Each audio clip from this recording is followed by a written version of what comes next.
Здравствуйте, друзья! Мы сегодня читаем из 7 главы Евангелия от Луки.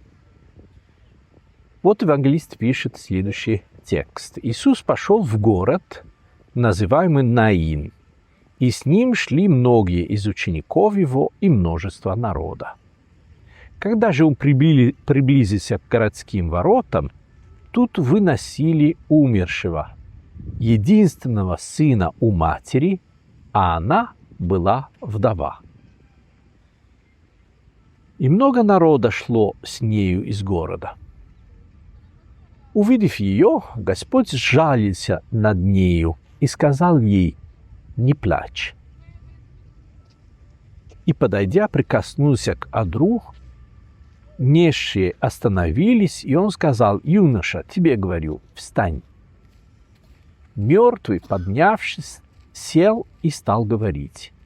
И он отдал его, Иисус отдал его матери его. И всех объял страх, и славили Бога, говоря: «Великий пророк восстал между нами, и Бог посетил народ свой».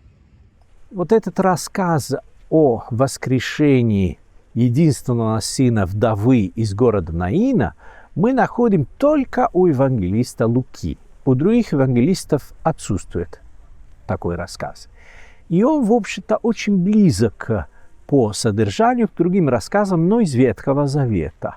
Например, вот в двух книгах Царств нам рассказывается о том, как пророк Илья воскрешал также единственного сына вдовы. А чуть дальше в другой книге, также Царства, рассказывается о том, как другой пророк Елисей после Ильи также воскрешал мальчика бедной женщины.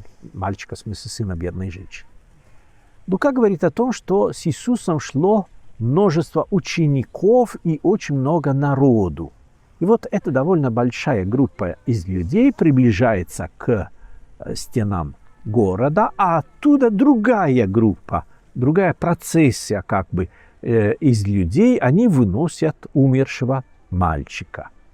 И вот очень интересно, явно противопоставляются эти две группы людей. Это как будто две процессии или два кортежа. Один кортеж сопровождает Иисуса, а другой вот этого умершего мальчика и, конечно, его маму, и, наверное, какие-то родственники и так далее. Поэтому здесь Лука хочет нам показать, идет вот кортеж смерти и кортеж надежды, жизни от Христа. Вот здесь сталкивается именно у стен города.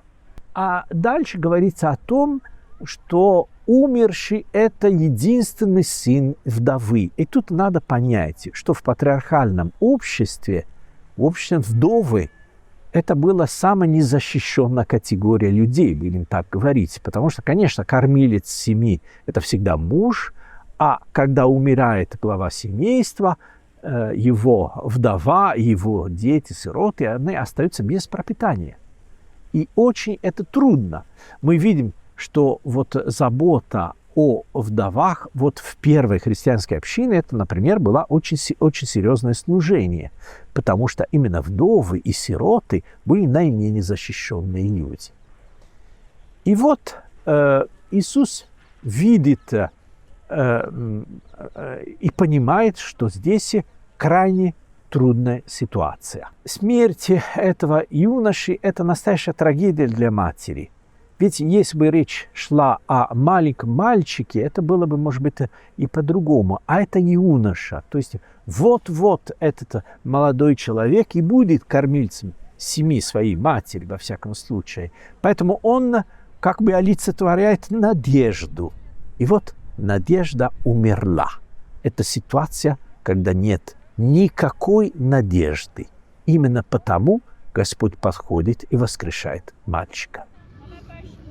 Апостол Лука говорит, что Иисус подошел, сжалился над этой вдовой и сказал ей: «Не плачь».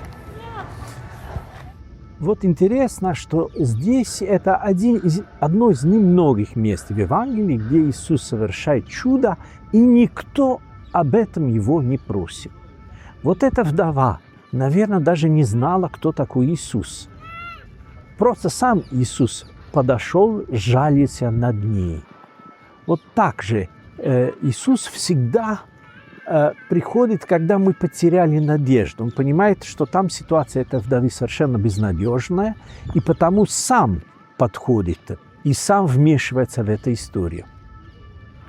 Еще такой момент интересный, что он прикоснулся к тем, кто носил тело этого умершего юноши.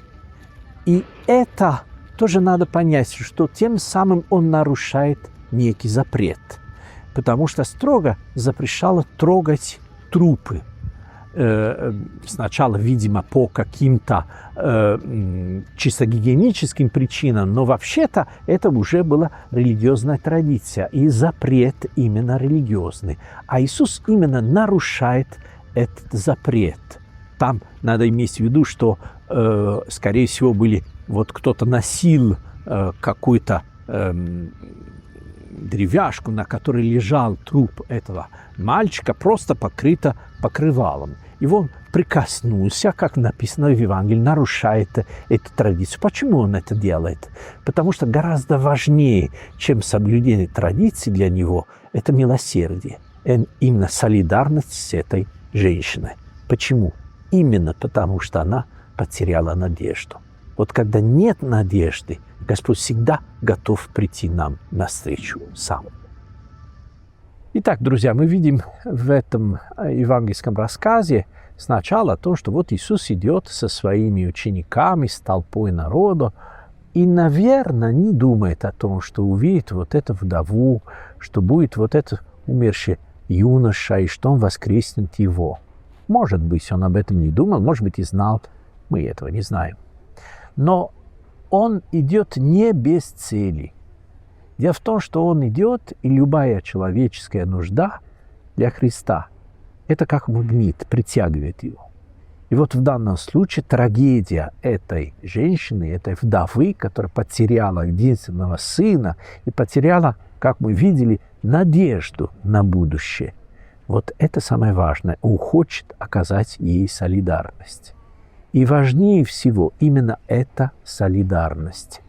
Вот Бог нам всегда солидарен, но особенно, когда нам трудно.